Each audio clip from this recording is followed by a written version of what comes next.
Vous aimez les frites? Jeudi 30 mai 2024, nous célébrons la journée internationale de la pomme de terre. Mesdames et messieurs, bonjour, voici les titres de ce journal. Le fromage de soja, plus communément appelé amont soja, est un aliment largement consommé par la population béninoise. Dans cette édition, Juanita Adjodaon nous amène à découvrir le processus de préparation et les apports alimentaires de ce fromage.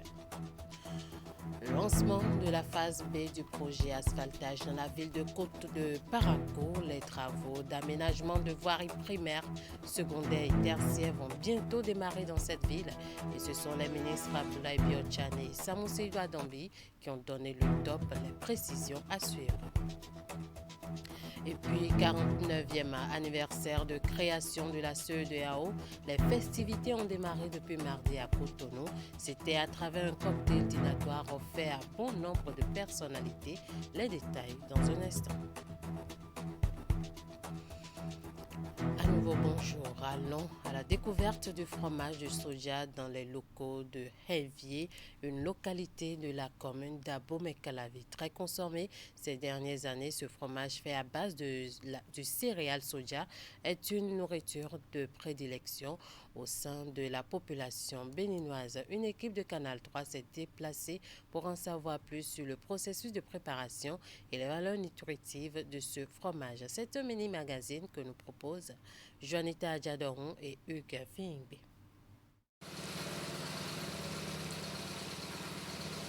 On peut le manger dans tous les plats. C'est le fromage de soja, un produit localement appelé amont soja au sud du Bénin. Il est issu de la transformation des grains de soja.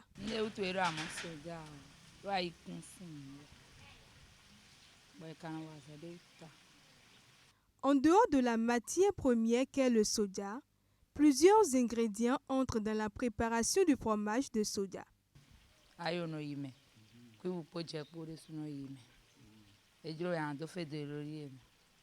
La préparation du fromage de soja est un travail de longue haleine, au moins 6 heures d'horloge ou parfois plus d'une journée. Plusieurs étapes sont respectées avant la cuisson. Il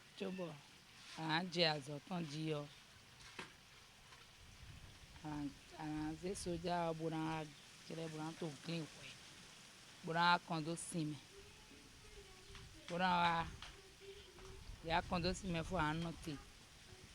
30 minutes, au moins 45 minutes. Il y a une heure de temps. Ali. Il y a Ali, il y a Vogue, il y a Brabla Hassoum. Chobona, j'ai fui pour un dossier, il y a des fouilles. Après, faut un décoin doji. Benabi, Bana, conseil, un de chi. Chobonada. De a nation, era sion na zombo, era sien quoi. De sien la dojo ana quoi. Quando atime usata fome. Bona fin, bona fandeji. Bona zin, bera no fen, que si no fen, tejuba. Ejo no majan san trolo hen ando, no jiro fine ba ho awaze. Bona sen. Chobona ze konya doji. Bonaze ayupo nde ansejo ni le po bonaze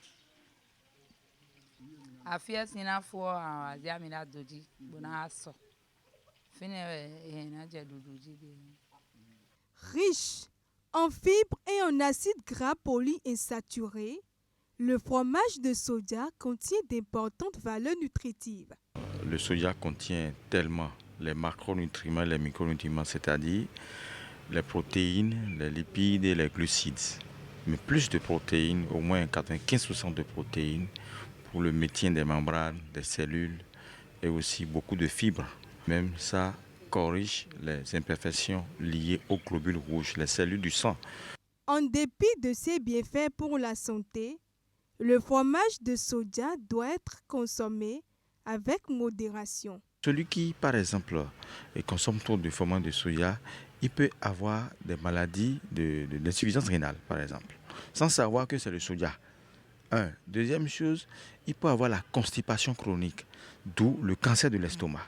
Nous, et donc, nous avons bon, et puis à d'autres, et when nous maïwe, nous verrouillons, bah, rien est souvent. Nous mettons du bon, et goût, et de constipation. Donc, et na jodo.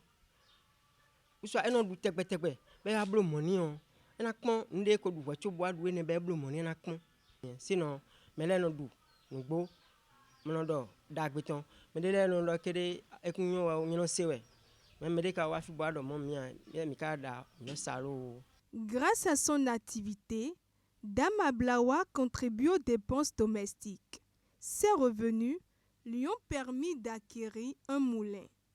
Dans une ambiance décontractée, une séance de dégustation a été offerte à notre équipe. C'est sur cette note que s'est achevée cette découverte du fromage de soja, un produit de grande consommation au Bénin.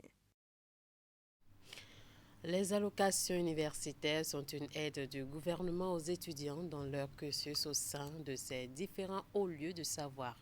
Ces fonds alloués leur permettent de subvenir à leurs principaux besoins académiques. Mais comment est-ce que ces étudiants allocataires dépensent leurs bourses et secours universitaires? Une équipe de notre rédaction a effectué une descente à Abomey-Calavi, l'université d'Abomey-Calavi, pour en savoir davantage. Voici le reportage de Candide Ouretto.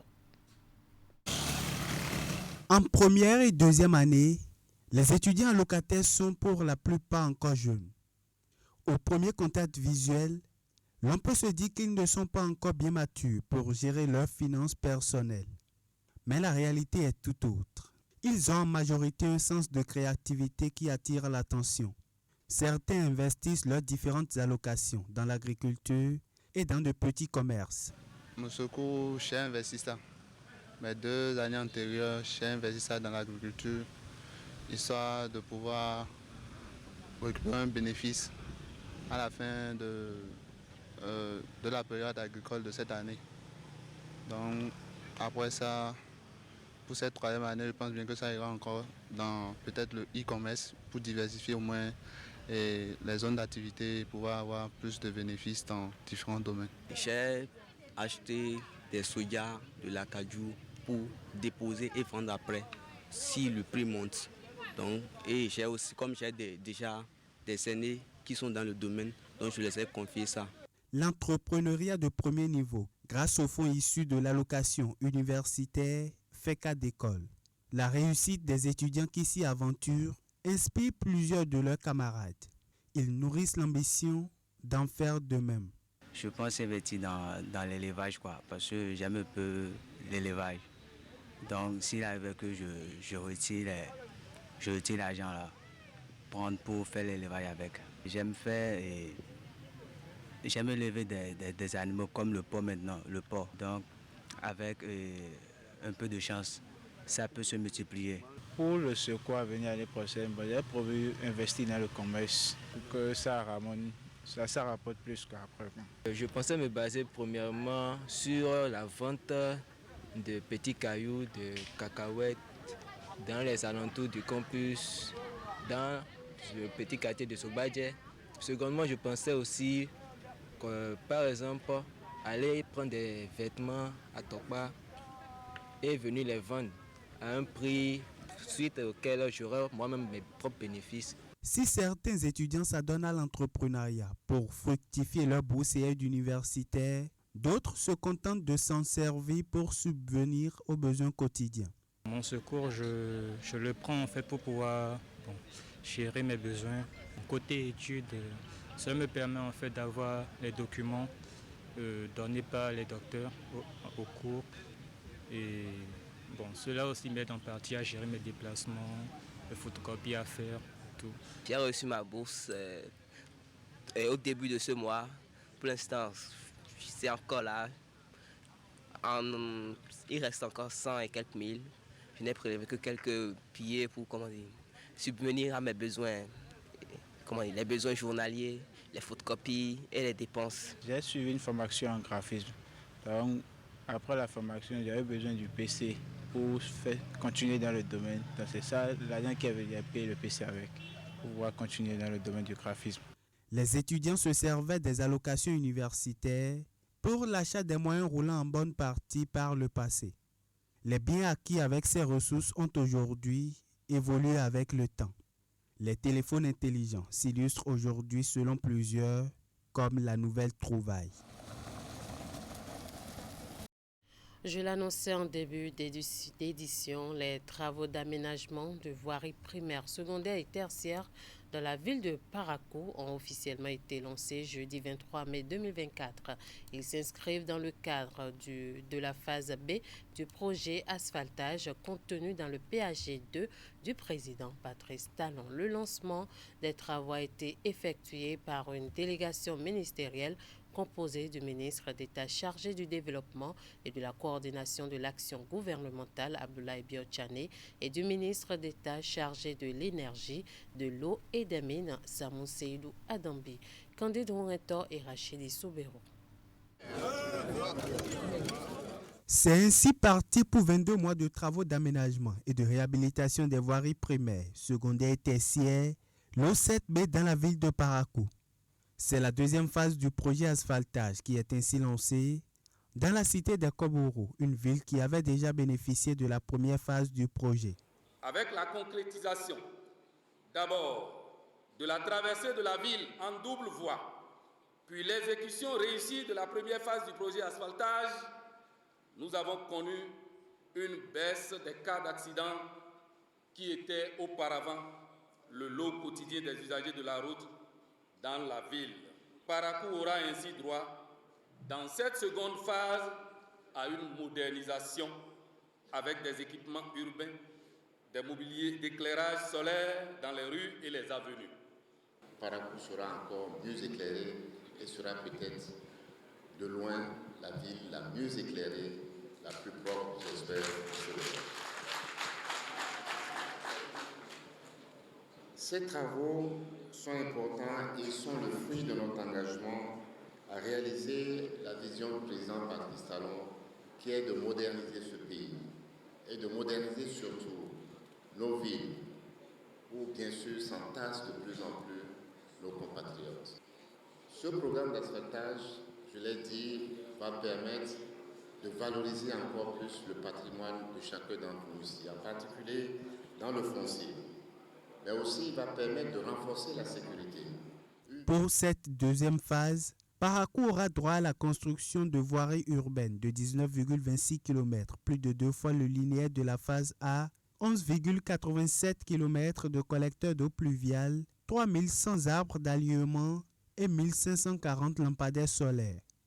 Sous la supervision du ministère du cadre de vie et des Transports, chargé du développement durable, la CIRAT, en sa qualité de maître d'ouvrage délégué, accompagnera la mairie de Parakou et aura la lourde responsabilité de veiller à la qualité des infrastructures réalisées et au respect des délais. Nous devrions, dans un élan de patriotisme, encourager et féliciter le gouvernement actuel pour tout ce qu'il a eu à faire pour le développement de ce pays et manifester notre fierté d'être béninois. Nous sommes vraiment heureux puisque ce que nous attendons depuis très longtemps est devenu une réalité. La réalisation de la phase B du projet asphaltage qui consiste à l'aménagement et à la réhabilitation des voiries primaires, secondaires et tertiaires, ainsi que la construction de collecteurs d'eau pluviale dans la ville de Parakou s'élève à un coût total de 51,3 milliards de francs CFA. Dans la suite de cette édition, le 7e forum annuel des agences nationales de volontariat de l'espace CEDEAO a pris fin ce mercredi 29 mai. Pendant 3 jours, les participants venus des différents États membres de la CEDEAO ont réfléchi sur le rôle des volontaires et de la jeunesse dans l'instauration de la paix dans la sous-région.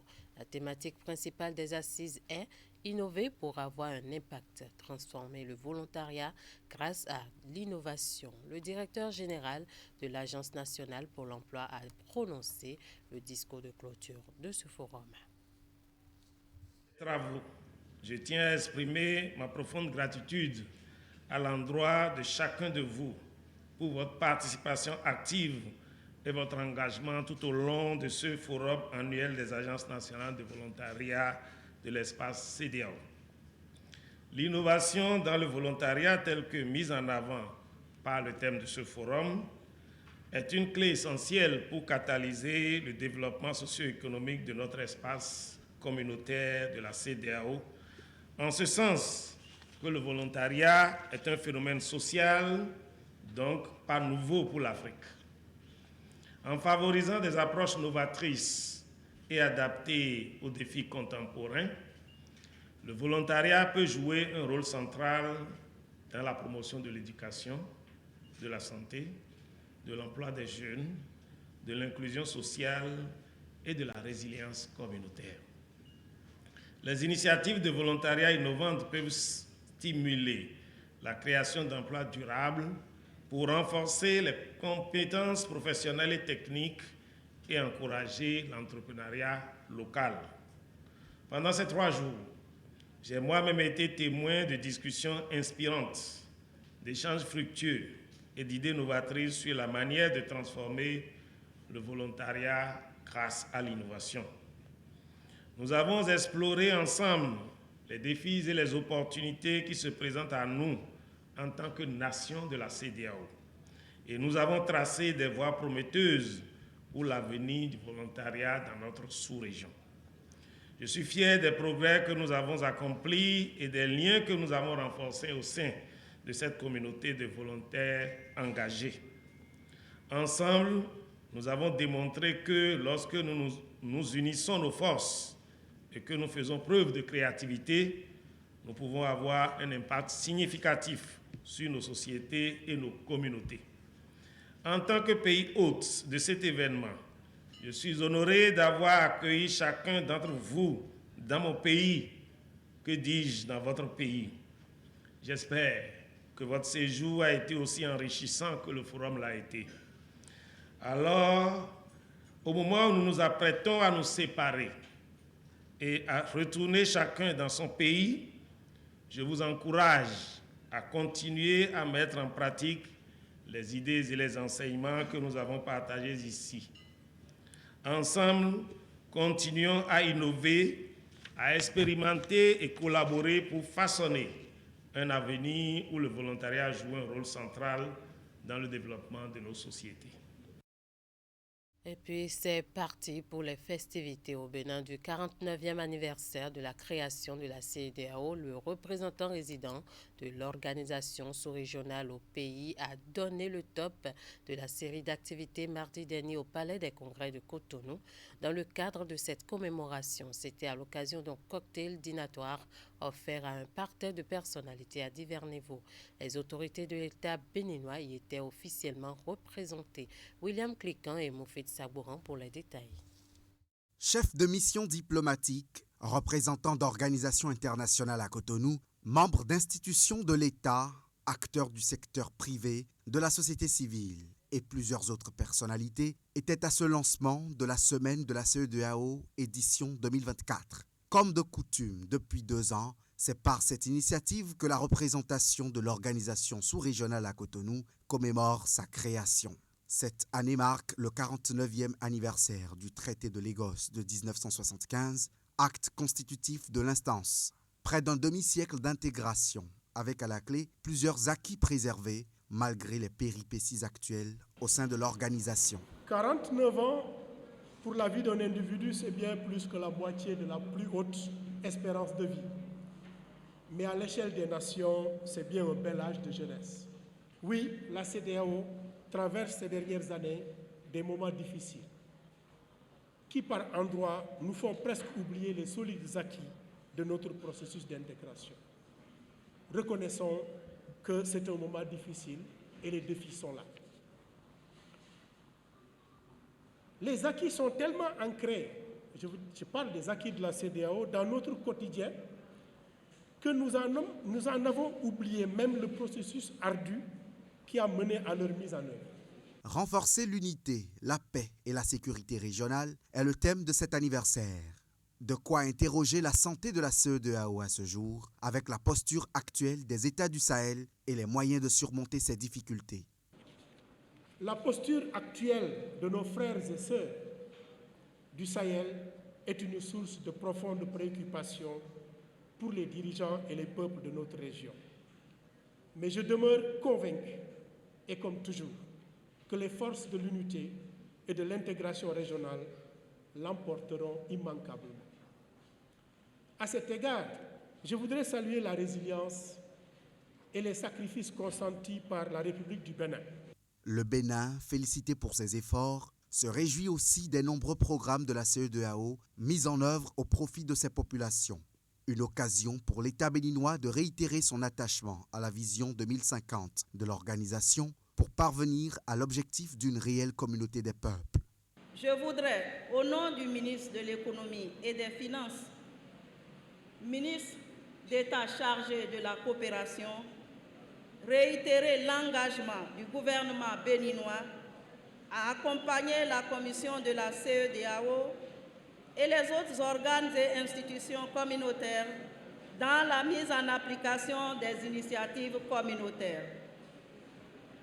Je souhaite bon anniversaire à la CEDEAO. La semaine de la CEDEAO au Bénin se tient du 28 mai au 1er juin avec au menu plusieurs activités à Cotonou et dans d'autres villes. Les élus communaux de plusieurs communes du Plateau et du Koufou ont visité mardi les unités de transformation de la zone industrielle de Glodjigbe. Objectif, s'imprégner des réalités de ce hub industriel du Bénin issu de la vision de Patrice Talon et de son gouvernement afin de sensibiliser en retour la population agricole sur l'importance de ne pas exporter anarchiquement les matières premières de la production. À l'opérationnel de cette initiative, la CIPI Bénin et la Chambre nationale d'agriculture. Les détails avec Clément Achadé et Jocelyn Barriga.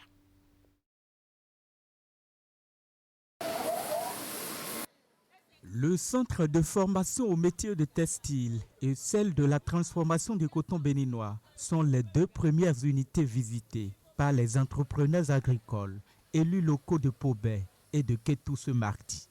Sur le site de la Révolution industrielle du Bénin, la Chambre nationale d'agriculture et la CIPI Bénin leur permettent de toucher du doigt les produits finaux issus de leur labeur dans les champs de leurs communes respectives.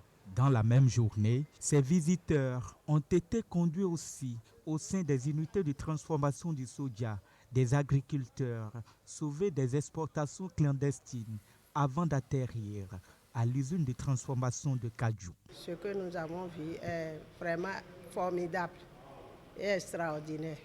Ce que j'ai vu ici ce matin, vraiment, nous voyageons, nous allons dans les autres pays, on nous fait visiter les zones industrielles, mais franchement, c'est un honneur pour le Bénin qu'aujourd'hui nous disposons de quelque chose de grand. Et je voudrais très sincèrement remercier notre chef d'État, de l'État, le président Patrice Talon, qui vraiment a de l'ambition pour ce pays.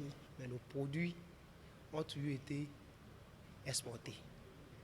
Mais depuis quelque temps, on a constaté que ces produits que nous cultivons au Bénin sont envoyés vers la zone, au niveau de cette nouvelle zone créée, cette zone industrielle créée, et sont en train d'être transformés. On entendait ça, mais aujourd'hui, on a vu le réel. Nous avons constaté que le soja se transforme ici. Le coton aussi est transformé ici. La deuxième vague de la journée est composée des délégations des communes de Lalo, Toviklen et Dogbo. Sur les pas des guides de la CIPI Bénin, les producteurs agricoles de ces communes ont aussi découvert toutes les installations de la zone industrielle de Glodjigbe. Moi, personnellement, je suis très content parce que chez moi, je me suis dit que avant de voir ce genre de choses, qu'il faut se rendre en Amérique, il faut se rendre en France. Aujourd'hui au Bénin, je vois que le chef de l'État a mis des idées à ce que le pays a tellement évolué. Et je le remercie tellement. Émerveillés par cette œuvre du gouvernement de Patrice Talon après avoir fait le tour des installations de la zone, ils se sont montrés satisfaits et ont promis d'aller sensibiliser la population à la base sur la nécessité de combattre les exportations des produits agricoles à l'état brut. Et voilà qui met fin à ce 13h au Bénin. Merci de nous avoir suivis et merci à toute l'équipe de rédaction, de réalisation et de diffusion. Bon appétit à tous.